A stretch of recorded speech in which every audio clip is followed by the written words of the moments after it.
বিরতির পর আবারও আপনাদের স্বাগত। আবারও এক ব্যক্তির 3 গরু চুরি করে নিয়ে গেল বোলেরো চুরির গ্যাং। গরু চোরের এই বোলেরো গ্যাং রীতিমতো আতঙ্কের কারণ হয়ে দাঁড়িয়েছে এয়ারপোর্ট থানা এলাকার গরু পালকদের জন্য।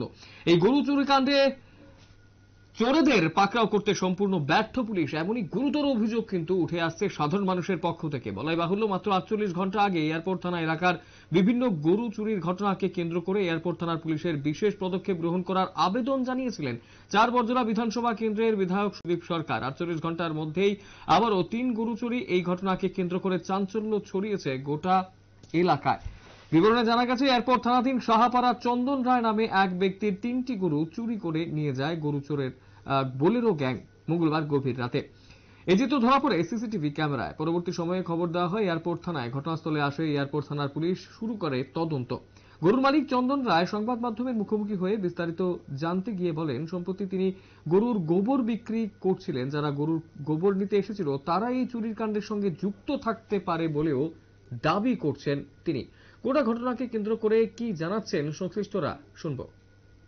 দিয়া বাজারে গেছি, বাজার থেকে আইয়া খাওয়া দাওয়া করে ঘুমাইছি।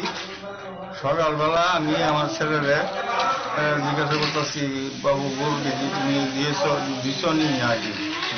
না, আমি তো দিছি না। তখন তার কাকারে জিজ্ঞাসা করছে, তার কাকা কর না, আমি তো বুঝতে পারি না। এই ছোট কাকারে জিজ্ঞাসা করছে, কিছু কর না, আমি তো দিছি না বা আমি তো বুঝাবো পারি না। তো তারপরে চাইতে বাইরে খোঁজাখুঁজ করার পরে দেখা যাইতেছে গরু আসলে চুরি হয়ে গেছে। সেই গরুটি নিয়ে ওই অঙ্গনারী স্কুলের মধ্যে গাড়ি করে নিয়ে গেছে।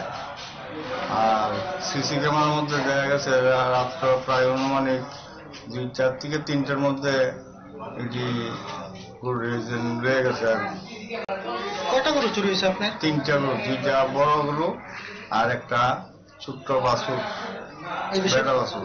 এই বিষয়ে পুলিশকে জানিয়েছেন? পুলিশ জানাইছি, পুলিশ আইসে সেটা ভিডিও ফোকাস টিকা রয়ে গেছে। কি আশ্বাস দিচ্ছে পুলিশ আপনাদেরকে? কইছে ঠিক আছে, আমরা খবর করুন। তারপরে ফোন নাম্বার রয়ে গেছে। এই এলাকাতে কি গরু চুরির ঘটনা প্রথম না আগেও ঘটছে? আগে একটা বাড়ির থেকে নিয়ে গেছে স্কুলের সামনে, ওই বাড়ির থেকে এমন 3-4টা রয়ে গেছে। তারা কি গাড়ি টাড়ি নিয়ে আসে? গাড়ি নিয়ে এসে। আপনারা শুনলেন এলাকাবাসীর কি বক্তব্য এবং যার বাড়ি থেকে গরু চুরি হয়েছে তার কি বক্তব্য রয়েছে। এবং স্বাভাবিকভাবেই এর আগেও সেই এলাকায় গরু চুরির ঘটনা ঘটেছে বলে খবর পাওয়া গেছে। গোটা বিষয়টাকে কেন্দ্র করে এই মুহূর্তে দাঁড়িয়ে গোটা এলাকায় চাঞ্চল্য বিরাজ করছে এবং সাধারণ মানুষ এক প্রকার অতিষ্ঠ হয়ে পড়েছেন এই চোরেদের উপদ্রবে। সময় ছোট বিজ্ঞাপন বিরতি, রয়েছে অন্যান্য সংবাদ, সঙ্গে থাকবেন।